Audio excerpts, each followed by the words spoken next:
Welcome to Erotic Sleepy Time Shorts with me, your host, La Femme. This story is called The Crimson Orbit. The story follows Luna, a dominatrix located in space.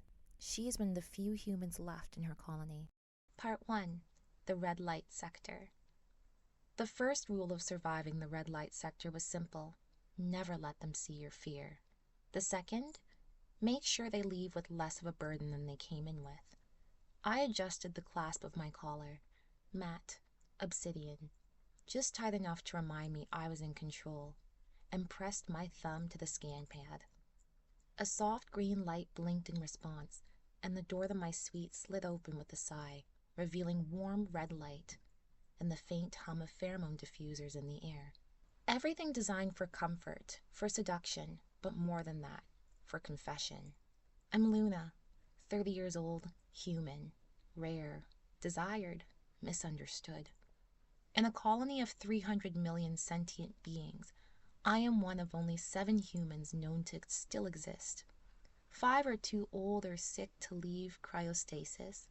1 lives under military protection. That leaves me. And in the red light sector of Halcyon Station, I am something between myth and miracle. Tonight's first client was early. I felt his presence before I saw him, the heat signature in the air, the slight shift in pressure as he entered the antechamber. Siren species, I guessed, or maybe a Gorgulan hybrid. Both carried an emotional scent, bitter spice laced with longing. I tapped the comm. Room 2, please, and dim the ceiling glow to 70%. Of course, Mistress Luna, chirped Mira, my AI assistant. Too cheerful, as always. The door parted again, and he entered, 7 feet of glistening obsidian scales, a jaw lined with tusks, and eyes that shimmered like melted gold. Definitely Zirin.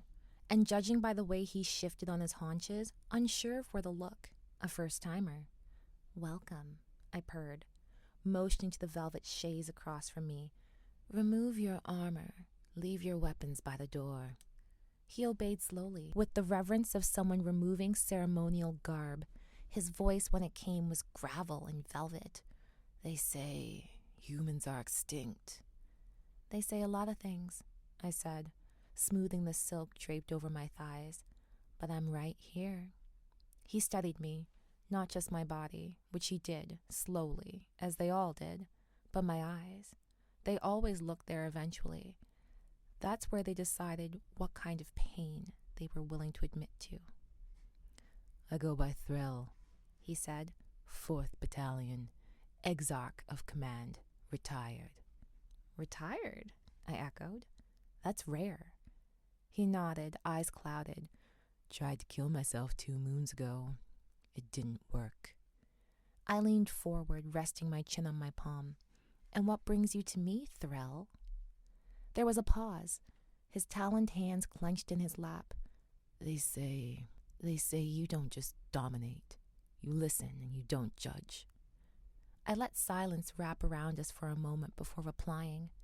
That's true, though I do charge extra for both. That earned a dry chuckle, the kind that starts in the throat and never quite reaches the lungs. It was a good sound. It meant I'd punctured the armor.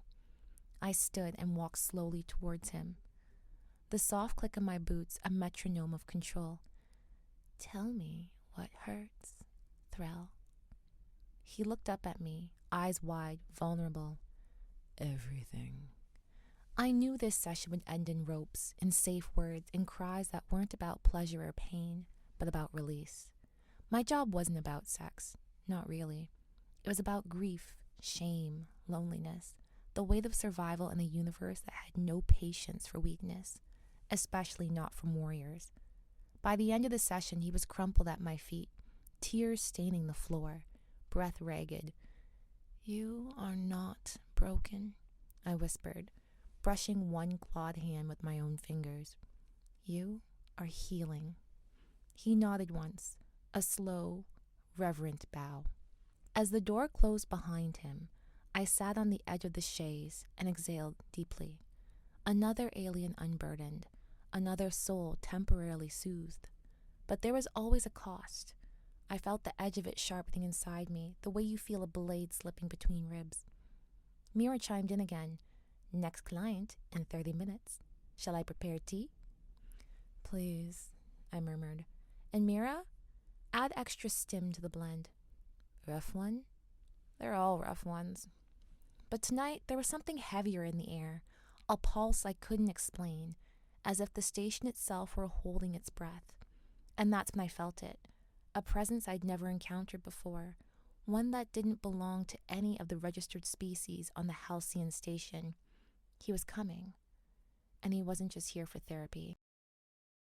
If you've enjoyed Chapter 1 of The Crimson Orbit, be sure to like and subscribe so you can be notified when Chapter 2 goes live. Until next time, I'm your host, La Femme Reads For You. Good night.